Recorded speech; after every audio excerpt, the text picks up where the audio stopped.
तो जिन लोगों के भी जन्मदिन है अध्ययन के अलावा पूरे विश्व में, उनको जन्मदिन की बधाई और आपको खास तौर पे जन्मदिन की ढेर सारी मुबारकबाद। वैसे तो इस तरह के समारोह में डॉक्टर साहब आपका भी बहुत बहुत शुक्रिया इतने अच्छे शब्दों के लिए। वैसे तो इस तरह के समारोह में आदमी जितना बोले उतना कम है, लेकिन जितना कम बोले उतना अच्छा है, क्योंकि ये विजय भाई ऐसा माहौल है, एक ऐसा समय है जहां हम लोगों को एक दूसरे का हाथ थामने की जरूरत है, एक दूसरे की मदद करने की जरूरत है, उस एहसास की जरूरत है, ज्यादा बोलने की जरूरत नहीं है। मैं सिर्फ इतना कहना चाहूँ कि दुनिया में कितना गम है, मेरा गम कितना कम है, औरों का गम देखा तो मैं अपना गम भूल गया।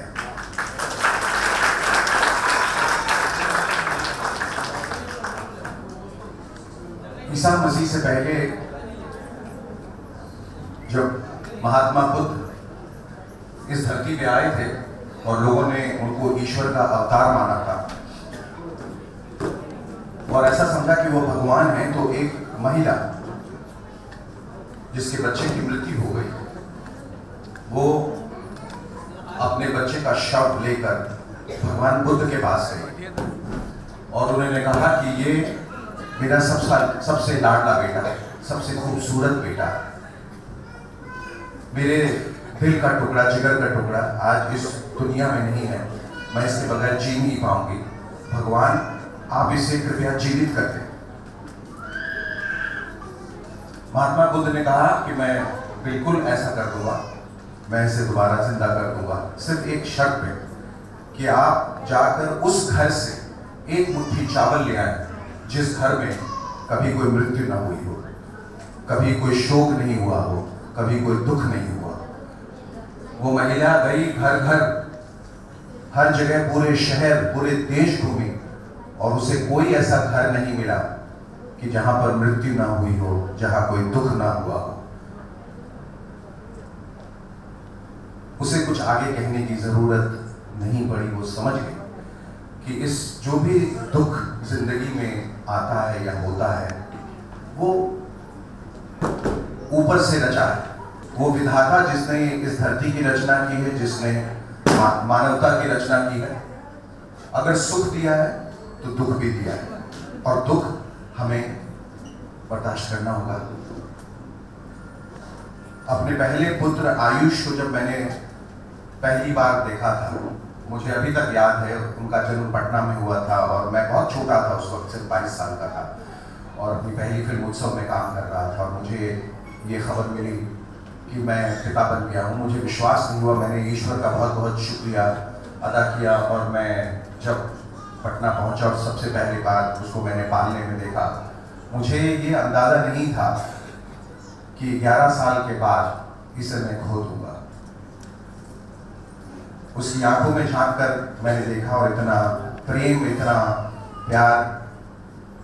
उसे हृदय की बीमारी थी, ये हम सब जान नहीं पाए, मेरे पिताजी डॉक्टर थे और बाद में पता चला कि लिवर इनलार्जमेंट से जब हमने बहुत सारे टेस्ट करवाए तो पता चला उनको एक ऐसी अनोखी हृदय की बीमारी थी जो शायद 50 करोड़ बच्चों में से किसी एक बच्चे को होती है।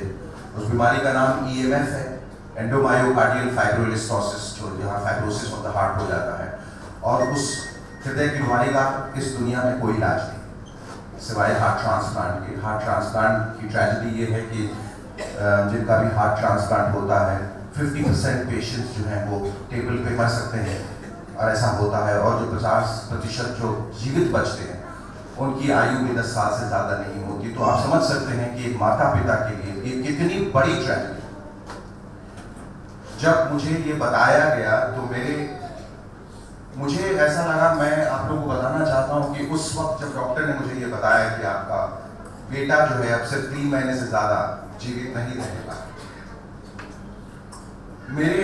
मेरी आंखों के आगे अंधेरा छा गया। मुझे कुछ जो डॉक्टर कह रहे थे सुनाई देना बंद हो गया। मुझे लगा मेरी पूरी जिंदगी खत्म हो गई। हमने बहुत कोशिश की, मेरे पिताजी बहुत बड़े डॉक्टर थे, उन्होंने लाखों करोड़ों जाने बताए, लेकिन ये जिंदगी की विडंबना देखिए कि अपने ही ग्रैंडसन को वो बचा नहीं पाए। और दुनिया के हर कोने कोने में हम गए। हम लंदन भी गए जहाँ सीलिया ओके नाम की एक बहुत बड़ी डॉक्टर जो हैं, जो सिर्फ इसी बीमारी पर रिसर्च करती हैं हार्डी स्ट्रीट पे। अमेरिका, कोई संत बाबा फकीर, कोई ऐसा ऑल्टरनेटिव थेरेपी। एक बात आपको बता दूं कि दुनिया में चमत्कार नहीं होता, इसलिए झूठी दिलासा पे हमें जिंदा नहीं रहना है। होता यह है, ऐसे इंसान, सुभाष जी जैसे इंसान, आप जैसे इंसान जब भगवान का रूप लेकर आगे आते हैं और लोगों की मदद करते हैं, तब वो चमत्कार होता है। क्योंकि वो आर्थिक मदद की, और जो डॉक्टर्स जो ऑपरेशन करते हैं, जो नर्सेस जो उनका देखभाल करती हैं, वो भगवान का स्वरूप है। उनकी वजह से चमत्कार होता है। ईश्वर सिर्फ आपको पीछे से एक शक्ति देता है। मुझे ऐसा लगा, मेरा भगवान से पूरा विश्वास उठ गया। मैंने भगवान की तस्वीर सब निकाल के फेंक दी, जितनी मूर्तियां थी घर से बाहर कर दी। मैंने ईश्वर से सिर्फ एक ही सवाल पूछा कि मेरी क्या गलती थी? मेरी तो तुम पर बहुत आस्था थी, मैं दिन रात पूजा करता था, फिर मेरे बेटे के साथ ऐसा क्यों? लेकिन फिर कहीं जवाब मिला आहिस्ता आहिस्ता कि मैं शायद इस दुनिया में अकेला नहीं। बहुत लोगों के साथ ऐसा होता है जब वो अपने छोटे बच्चे को खो देते हैं। क्यों खोते हैं? ये शायद जब हम ईश्वर से मिलेंगे हम उनसे पूछेंगे, शायद उसके पीछे भी उनकी कोई मंशा होगी। जहां दुख है वहां सुख होगा।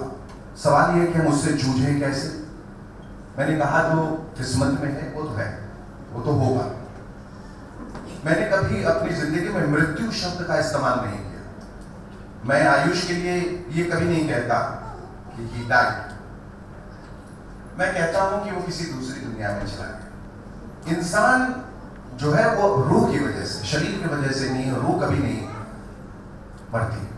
शरीर नश्वर है, शरीर खत्म हो जाता है, रूह जिंदा रहती है किसी दूसरे लोक में, परलोक में, स्वर्ग में, वैकुंठ में, कहीं और चली जाती है। इसलिए वो किसी दूसरी दुनिया में चला गया। उसका जितना हिस्सा इस धरती पे लिखा था उसने वो निभाया, जितना प्यार उसने पाना था वो पाया, जितना प्यार हम लोग उसे दे सकते थे वो लेके वो चला गया। और मुझे यकीन है कि फिर किसी रूप में कहीं से फिर वो आएगा हमारी जिंदगी में, या हम फिर उससे मिलेंगे किसी और संसार में। लेकिन उस शक्ति को बनाए रखना है हमको। अगर हमारी जिंदगी में कोई तकलीफ है, हमारे बच्चे को कोई अगर दिक्कत आई है, बहुत तरह की बीमारियां में, मैं इतने सारे बच्चों को देख के आया, मैं भाव विभोर हो गया कि भगवान क्यों तकलीफें देता है बच्चों को, हम सबको दे। हम जो बड़े हैं, हम जो इससे जूझ सकते, छोटे बच्चों को क्यों देता है? वो किसके पास जाए, कहाँ जाए? और वो माँ बाप जो आर्थिक रूप से सक्षम नहीं, जिनके पास पैसे नहीं, जिनके पास डॉक्टर के पास जाने का कोई रास्ता नहीं है, जो दवाई खरीदने के पैसे नहीं, वो कहाँ जाए?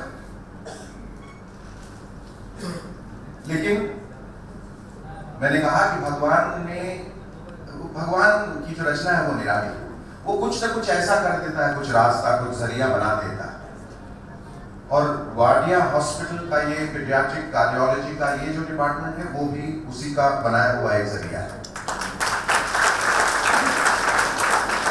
जहां पिछले 86 साल से लोग अनवरत निस्वार्थ भाव से एक दूसरे की मदद कर रहे हैं। सबसे पहले तो मैं, चूंकि डॉक्टर का लड़का हूं और डॉक्टर को हमेशा हमने ईश्वर के रूप में जाना है, क्योंकि वो जाने बचाता है। तमाम लोग यहाँ पर जो हैं, न सिर्फ इस हॉस्पिटल में बल्कि दुनिया के हर हॉस्पिटल, हम उनके आगे नतमस्तक हैं। जितनी नर्सेज हैं, सिस्टर्स हैं, इनसे बेहतर इंसान दुनिया में भगवान ने रचना नहीं की, क्योंकि ये निस्वार्थ भाव से दिन रात सिर्फ सेवा करते हैं। डॉक्टर भी अपना काम, अपना ऑपरेशन करके चला जाता है, लेकिन नर्सेस निस्वार्थ भाव से दिन रात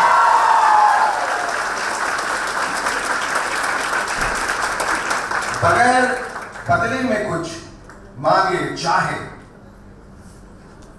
मैं तो उनको मां से ऊपर का दर्जा देता हूं।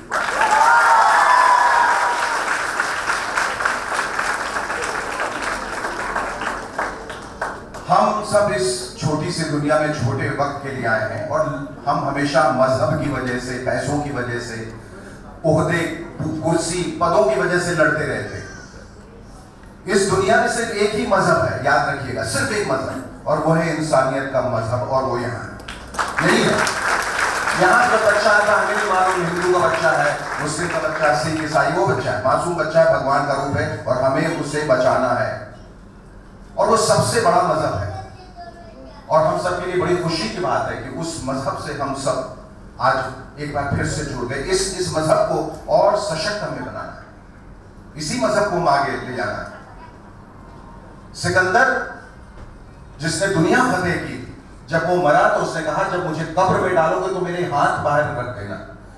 मैं लोगों को बताना चाहता था कि दुनिया फतेह करने के बाद भी और सब कुछ हासिल करने के बाद भी मैं इस दुनिया से खाली हाथ जा रहा हूं।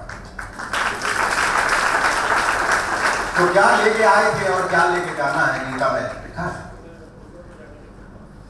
हम सब चले जाएंगे, रह जाएंगे रेत पे वो निशानियां, वो कदम के निशान जो हम यहां छोड़ के गए हैं अच्छाई के, मानवता के। इसलिए तहे दिल से आप लोगों का हम फिर से एहतराम करते हैं, आप लोगों का शुक्रिया अदा करते हैं कि भगवान के भेजे हुए आप बंदे हैं और इस अच्छाई, इस नेकी, इस वजह से हम भी आज जुड़ गए। तो ईश्वर का लाख लाख शुक्रिया। और मैंने एक फिल्म बनाई है और फिल्म भी शायद ईश्वर ने कहा कि ये फिल्म आपको बनानी चाहिए, तो मैंने ये फिल्म बनाई। मैंने ये फिल्म अपने बेटे के नाम की है और मैंने ये फिल्म दुनिया के तमाम माओं के नाम की है। It's a tribute to all the mothers.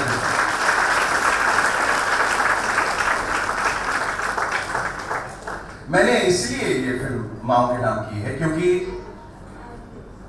मैंने जिंदगी में बहुत सारी कहानियां सुनी। अनेक लोग आते हैं, अनेक कहानियां आपको सुनाते हैं, और उनमें से एक कहानी मेरे दिल को छू गई जब मैं बहुत छोटा था। और मैं ऐसा मान के चल रहा हूं कि हिंदुस्तान की हर मां ने अपने बेटे को ये कहानी सुनाई है, और नहीं सुनाई है तो सुनानी चाहिए। और उस कहानी को सुनने के बाद मुझे पता चला कि अगर ईश्वर के प्यार से बढ़कर अगर किसी का प्यार इस दुनिया में है तो वो मां का प्यार है, उससे बढ़कर कुछ नहीं। क्योंकि मां कभी कुछ मांगती नहीं, हमेशा देती है, निस्वार्थ, अनकंडीशनल लव, मां का प्यार। वो लड़का अपनी मां से भी बेइंतहा प्यार करता था और ये बात लड़की को पसंद नहीं थी। एक दिन लड़की ने लड़के से कहा, अगर तुम मुझसे प्यार करते हो तो साबित करो। लड़के ने कहा, कैसे? लड़की ने कहा, अपनी मां का दिल लाके मुझे दे दो। कल शाम तक अगर तुमने अपनी मां का दिल लाके मुझे दे दिया तो मैं समझ जाऊंगी तुम मुझसे बहुत प्यार। लड़का भौचक्का रह गया कि लड़की ऐसी भी बात कर सकती है, लेकिन फिर भी अपने प्यार साबित करने के लिए वो अपनी मां के पास गया और उसने अपनी मां से कहा, मां मुझे आपका दिल चाहिए। मां ने बगैर पूछे अपना दिल निकालकर बेटे के हाथ में दे दिया। ये भी नहीं पूछा क्यों चाहिए, क्या करोगे इसका। सिर्फ बेटे ने मां का दिल मांगा, मां ने अपना दिल निकाल के बेटे के हाथ में दे दिया। मां का दिल लेकर बेटा जब उस लड़की को देने के लिए दौड़ रहा था तो रास्ते में उसे जोरों की ठोकर लगी और वो जमीन पे गिर गया और उसके हाथ में धड़क रहे मां के दिल ने पूछा, बेटा कहीं चोट तो नहीं लगी। That's a mother। कि अगर आप उसकी जान भी ले लेंगे तो भी वो सिर्फ आपके बारे में ही सोचेगी। और वक्त आ गया है जब हम इस मां शब्द को अपनी जिंदगी में ईश्वर के नाम की तरह उतारें। एक छोटी सी कविता मैंने लिखी है इस फिल्म में, जो कि मैं चाहूंगा कि आप लोग सुने, क्योंकि वक्त इस दुनिया में सबके पास बहुत कम है। कल किसी ने देखा नहीं, यहाँ से निकल के जाने के बाद किसका क्या होगा कुछ पता नहीं। उसमें एक बच्चे की व्यथा, एक छोटा बच्चा जिसने शायद फिर बहुत देर कर दी अपनी माँ को जानने पहचानने में। उसने कहा कि याद आता है मुझे उस छोटे से रोशन कमरे का वो रोशनदान जहाँ से चांद की रोशनी छन के आती थी।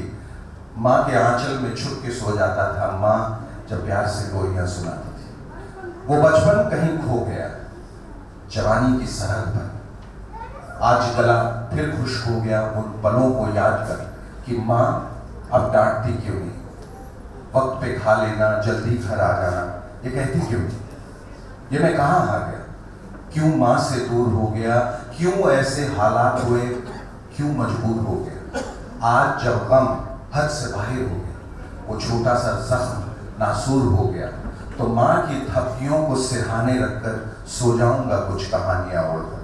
ऐसा लगता है माँ आएगी, फिर गले लगाएगी, फिर मुझे परियों के शहर ले जाएगी, फिर एक राजा होगा, एक रानी होगी, खत्म एक नई कहानी होगी। माँ फिर आहिस्ता से दबे पाँव चली जाएगी। मुझे मालूम है माँ फिर लौट के नहीं आएगी। इसी संवेदना के साथ मैं अहद करता हूँ कि, और हम सब जो यहाँ पर आए हैं, एरियाना का शुक्रिया, अध्ययन का शुक्रिया, आप सबका शुक्रिया जो हम इस प्रवाह में शामिल हुए हैं। हमने शुरू में कहा कि हमें एक दूसरे का दामन, एक दूसरे का हाथ पकड़कर आगे बढ़ना है।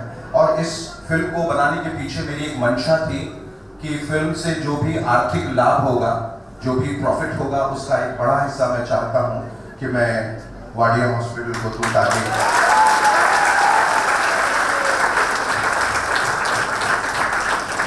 हम अगर जिंदगी में एक भी जान बचाने में अगर कामयाब हुए तो हमारी जिंदगी सफल है। अगर इतने खूबसूरत मासूम बच्चे, अगर भगवान ने हमें वो जगह दी है, वो मकाम दिया है, वो शोहरत दी है, वो पैसे दिए हैं, अगर उसका इस्तेमाल दूसरों के लिए नहीं हो पाया तो लानत है ऐसे पैसे पे और लानत है ऐसे शोहरत पे। इसलिए मैं दिल से ये बात आप लोगों के साथ शेयर करना चाहता था कि हमारा मकसद सिर्फ यही था, और मेरे ख्याल से अध्ययन के लिए इससे बेहतर जन्मदिन कभी नहीं आया है, कभी नहीं। और आज आयुष की याद में जो उन्होंने आज जो ये भावनात्मक उनका जो अनुभव रहा है, वो शायद उन्हें पूरी उम्र याद रहेगा। और मैं चाहूँगा कि यहाँ से उनका एक नए सफर की शुरुआत है, जहाँ वो हर साल यहाँ पर आए और बच्चों के लिए हर तरीके से जिस तरह से मदद कर सकते हैं वो करें, और हम सब करें।